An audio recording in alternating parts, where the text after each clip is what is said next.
Hey everyone, Kashira here. Welcome back to my YouTube channel. In today's video, we are going to have another story time.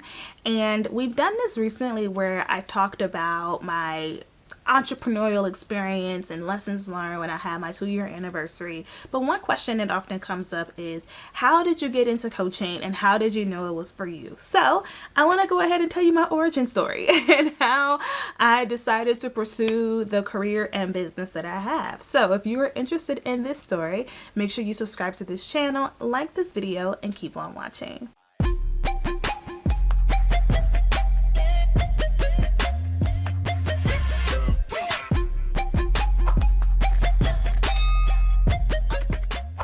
Let's go back over 10 years ago. I went to college in Virginia. I went to a school called Hampton University, which is a HBCU, and it was like my dream school, and that is where I actually studied business. So Hampton has what's called a 5-year MBA program, and it's a very unique type of offering. There's only a handful of those, at least when I was there. There's only a handful of those types of programs that existed in the country. It might be different now, I don't know. But basically at Hampton, the program was 5 years total, and 3.5 of those years were undergrad, and then 1.5 years was grad school. So you technically graduated early, even though you still walked with your class in May at the regular graduation, and then you stayed for an extra year for your grad school year, and then you graduated. Now, if you were in the program, you did have the option to just pursue the undergrad degree. That typically wasn't like the standard though. Like it was only a handful of people who would probably only do the undergrad part and then leave, but that was an option, and you did have to still apply for the grad school part while you were there. So you had to still fill out the application and things like that to be accepted into the graduate school part. But in undergrad, I studied business administration, and that also is what my master's degree is technically focused in, but my true concentration while I was in school and grad school was HR, and in undergrad it was finance and accounting because it had to be. We didn't have a choice in undergrad. Our dean was big on everybody knowing accounting and being the language of business, which is why a lot of my peers ended up going off and becoming CPAs and working at accounting agencies. But I knew that wasn't for me. First of all, I struggled in accounting. I was happy to get a B in that class, and then at some point I was just happy to get a C to pass the financial reporting and all of that other stuff. Though I did try my best. It just wasn't my thing. I did really well in our marketing classes and our entrepreneurship classes and strategy classes, and what was so funny is that in the entrepreneur classes, I was just like, okay, I just need an elective. I need my grade. I don't really care about entrepreneurship. Like, that was the furthest thing from what I wanted to do. So every summer in college, I interned in different places. I've worked at Travelers Insurance, which was actually really fun. It was my first time. That was actually my freshman year, and that was my first time doing business travel. They used to fly us everywhere. They had black cars come and pick us up for the airport. Like, it was so luxurious, right?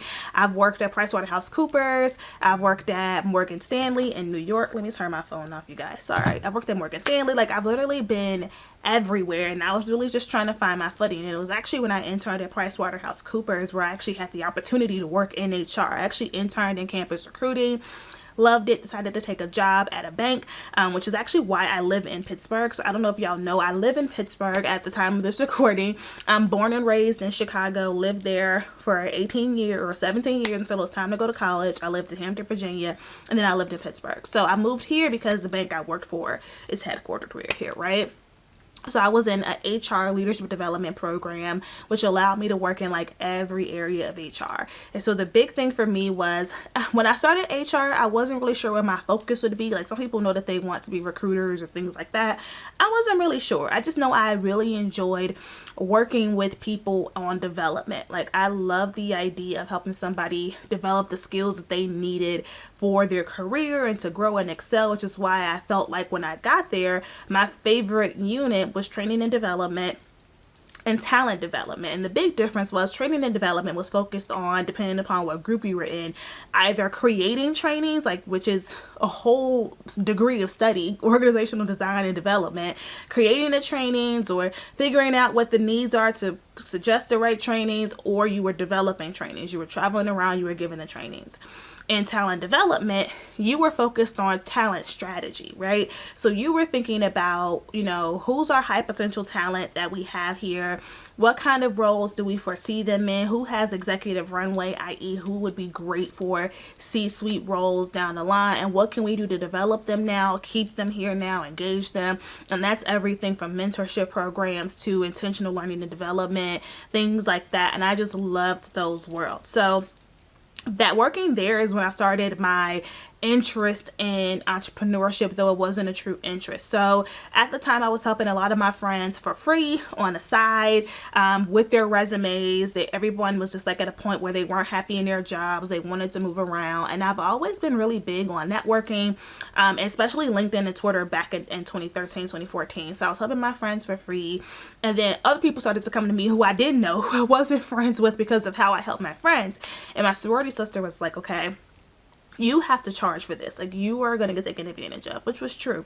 So I would charge, and it was so nominal. Y'all, was like $40, $50 here. And my big thing was, I work with anybody unless they want to work where I want to work, where I work, because that's a conflict of interest. So as long as they had no interest in where I was, like, I would work with them. And so I was doing that. But then I had people who said, you know, my resume looks great now thanks to you, but I just don't feel prepared. Like, I don't know how to navigate getting the attention of recruiters. I don't know how to get callbacks. I don't know how to do well in interviews. And that led to me doing career coaching. So that looked like me doing mock interviews with people and teaching them how to use LinkedIn to find contacts and X, Y, and Z. And I did that for a number of years. And what I learned in that time was a lot of people really struggled with self-doubt and they struggled with confidence. It wasn't so much that they didn't know how to do something. They just didn't have the courage to, because it didn't take long for someone to pick up on the little tips and tricks with LinkedIn. It was them feeling confident enough to do so. So I was coaching then, but I didn't really know it. Like, of course I knew that it was career coaching, but I thought career coaching was just like a phrase, you know, something you just say when you're helping somebody with their career. I didn't realize that it was, you know, an actual practice, an actual art. It was just innate and something that I did. And I coached people of all demographics, of all ages, all generational groups. And I really, really enjoyed it. And so you all have heard the story of my pivot to business all too often. But it just so happened that someone reached out through LinkedIn and said, hey, can you help me with some of the same stuff that you're doing for career folks, but help me for my business? I did. The results were great. That person referred me to all of their friends. And then at this point, I am now hybrid business coaching and career coaching. Now, the business coaching I was doing at this time was all about branding. It was all about, how does your company stand out online? How do you position yourself through social media, through strong content? And that is where my various blogs and brands and my YouTube channel started, like just helping businesses and the leaders of those businesses really become influencers in their community, right? Like, not necessarily influencers in the sense of what we know now of people who review products and things like that, which I think is fascinating, but it was more so like, how do you become a thought leader? How do you become someone whose opinions and words can matter and can influence others? So I had to make the decision then, because it was beginning to be a lot for me while still working full time and volunteering a lot in the community. I was sitting on different nonprofit boards. Like, it was a lot going on. I had to make the decision to pivot. And that was the first of many very scary decisions I've had to make in my entrepreneurial journey, which, by the way, if you want a video on scary decisions I've had to make, let me know down in the comments. But I decided to eliminate career coaching altogether and switch straight to business coaching. What's crazy is, to this day, I still get career coaching inquiries. And I'm like, you guys, I don't do that anymore. I'm sorry, but I can refer you out. But like, I don't do resumes or anything like that anymore. So I decided to pivot, and when I pivoted to business coaching, it was great because I was definitely more focused, but I was still a little all over the place because I was still helping a little bit of everybody. Like, the passionate part of me definitely took over, and I'm still very passionate, but I have way more self-control these days than I did before, because I just had a hard time saying no to people. I had a hard time turning somebody away who needed my help, who I knew that I could help, just for the sake of like being in, having a niche. So I was helping so many people, but I was undercharging like drastically. And so I decided to go ahead and just like get in alignment and rebrand and raise my rates and offer premium services. And I mean, it was just crazy how things blew up and took off when I got more clear on my actual purpose and really walked within that. So at this point, this is 2017, 2018. I was working with service providers only, but I was still offering a variety of solutions. So I only had 3 services, which isn't a ton, but they were still just super, super custom to just whatever the problem is, we'll fix it, which has its pros and cons, right? The con of that is it's not scalable. And while you can still scale offering private client services, I mean, because you can obviously raise your rates and, you know, whatever else, it would be hard to scale my solutions, meaning I would not be able to hire and train other coaches and trainers to deliver the same results and expand our client base because there was nothing for me to document, right? And with coaching, one of the biggest things that separates coaches is their intellectual property, right? Their coaching methodologies, their frameworks, their approaches. We have to be able to document that, which is why in the founder circle, I teach starting off with private coaching first, because it gives you the space, time, and ability to hone and perfect the frameworks that you want to package up into a course or a mastermind or a group program, or that you want to create a certification around, or that you want to train others on so that you can build a team of coaches and trainers. Like, you have to be able to have something that you can train people on. You can't train in curated custom solutions, right? So when I had that reality check and that realization, I had to take a step back, right? And I had to ask myself, first and foremost, do you want to be a coach or a consultant? Because there is a difference, right? Like, if you want to go the consulting route, that gives you a little bit more freedom to do more custom, but you still got to figure out what space you want to play in that, right? Where you're constantly fixing the same type of problem.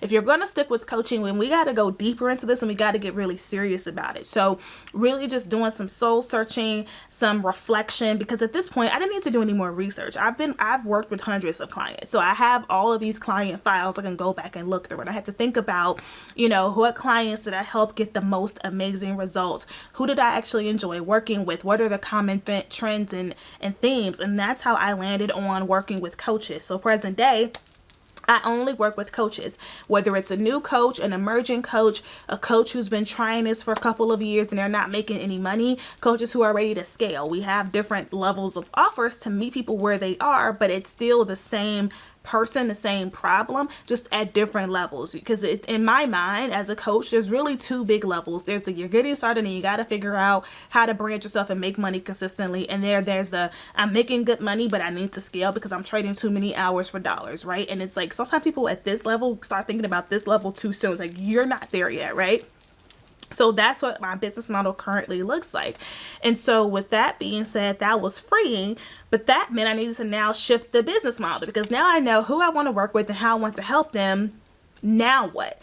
And so that's when I decided to create the founder circle. I went back through my private client files. I took all of those frameworks and packaged them up into a group coaching experience. And I took everything that I loved about private coaching and put it in group coaching. So my group coaching is very unique, where it's not just a series of webinars. It's not just a series of there's no material, just kind of come to a call and ask questions and that's it. It's very much like a hybrid learning environment where there's curated frameworks and things for you to learn. There's dedicated homework where it's meant for you to take action in your business and not be busy work. And then there's, of course, community. And then there's, of course, live support through the coaching calls. So I went through several iterations of the program when honestly it didn't even have a name. The goal was test the format, test the timing. I did 3 rounds of it having no name. Then I had 1 round where it had a name and I had to rebrand it because it wasn't a night. I didn't like the name, and landed on the founder circle, right? So that's where we are with the founder circle now, a 6-month program for new coaches and emerging coaches, those who are looking to either pivot from other industries, people who are brand new to entrepreneurship altogether, people who've been coaching and they're just not happy with where they are, meaning they're not making consistent money in their business or they're not happy with their niche. And then we have a next level offer that at the time of this recording is not yet public, but if it is, whenever it's public, we'll add it later. That's going to be for my next level coaches who are ready to scale. So I had to build that new offer. And while doing that, I decided to get certified in coaching, which there is a video on my channel about how I decided to do that. Now, you do not need a certification to be a coach. Our industry is really unregulated, but if you are looking to coach in like life coaching, mindset coaching, things like that, I would highly recommend getting certified. because it's very much going to give you the right tools to help people through whatever it is they need to overcome. So that is how I landed where I am, and I absolutely love what I do. Like, I love being able to take my HR experience and what I've learned in school, plus my own personal calling around personal growth and development, pairing that up with business strategy and mixing it up. And one of my clients gave me such a great compliment last week. She said, you know, I love how this program is not linear. It's not just strategy. And a lot of business coaches can only give strategy, which is not bad, right? Like, that's what they're supposed to. They're supposed to give you strategy. I've just realized through my experience that the women in particular tend to need more than that. They can learn strategy like this, but there's always something innately for most women holding them back, and that's where personal development and growth work comes into play. But she's like, you know, we have the space to be vulnerable and to talk about our fears, talk about our limiting beliefs, get the coaching and support on that. Then the community support is there as well, and then move forward with implementing our strategy. So that's one thing that I am very, very proud of. So with that being said, if you are interested in the Founder Circle, you can go ahead and head over to thefoundercircle.com to apply. And if you have interest in the program, but you're not sure if you're a good fit, connect with me on Instagram. I'm at Kashira. Send me a DM. I do reply. And we can exchange some voice memos back and forth to see if the program makes sense for you. Thank you so much for watching this video. If you haven't already, subscribe to this channel, like this video, and I will see you all in the next one. Bye.